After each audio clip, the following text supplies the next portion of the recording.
কিরে চাঁদা কিসব উঠছে?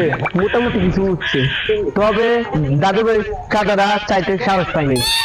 কেন কেন কেন? চাঁদা চাইতে গেলে খুব গালাগালি করে। চাঁদা তো দেয় না, বরং দলিল দেয়। আরে তুই তো গীতু ডিম, বুড়ো মানুষ রাগ করে না, একটা কিছু বলেছে। গ্রামের একটা অনুষ্ঠান হচ্ছে, সবাই থাকছে, দাদুকে বললে দাদু টিকে টাকা দিবে। জানো না ভাইয়া, দাদাটা আর কিপটা একটা পয়সাও দিবে না।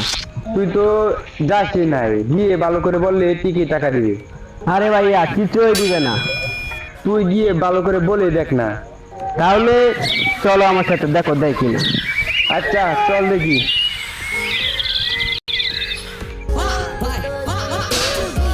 দাদা বাড়িতে আছে নাকি? তা কেন সময় টাকাটা কি করে?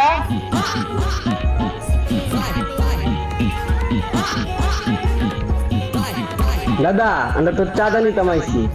কি বাজে বলছো? দূর হও আমার বাড়ি থেকে, চাঁদা খাইতে আসো। ও দাদা, কথা দেখে শুনো আমার।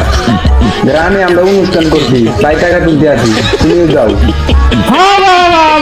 কি ওদের কথা শুনাই আমাকে, তোরা অনুষ্ঠান করবে, আমি টাকা দিতে যাবো কেন? টাকা কি গাছে দেবে? এই মুখ পুরা বাজারে দাও। দাদু ভালো হবে না কিন্তু, মুখ পুরা বাদরের দর কাকে বলছো? ও কি বলছি, তোর কি আর কাজ নাই? মানুষের বাড়ি বাড়ি গিয়ে চাঁদা তুলো। দাও না দাদা 100 টাকা। আরে 100 টাকা, 100 টাকা, টাকা কি গাছে দেবে? 100 টাকা কেন দেবো? অনুষ্ঠান করবে, রংতাঙ্গা করবে, ফুর্তি করবে, আমরা কেন টাকা দিব? তখন না দেখি শুধু চলার টাকা সাধ্য করলাম ধান্দা। দাদু অনেকক্ষণ ধরে তোমার বাজে কথা শুনছি, তুমি আমাদেরকে বকছো, ভালো হবে না কিন্তু বলে দিচ্ছি। কি বলিস? তোর সঙ্গে আর কথা বলে তোর এত বড় সাহস? দেখো দেখো, শয়তানদের আমার বাড়ি থেকে বের হ।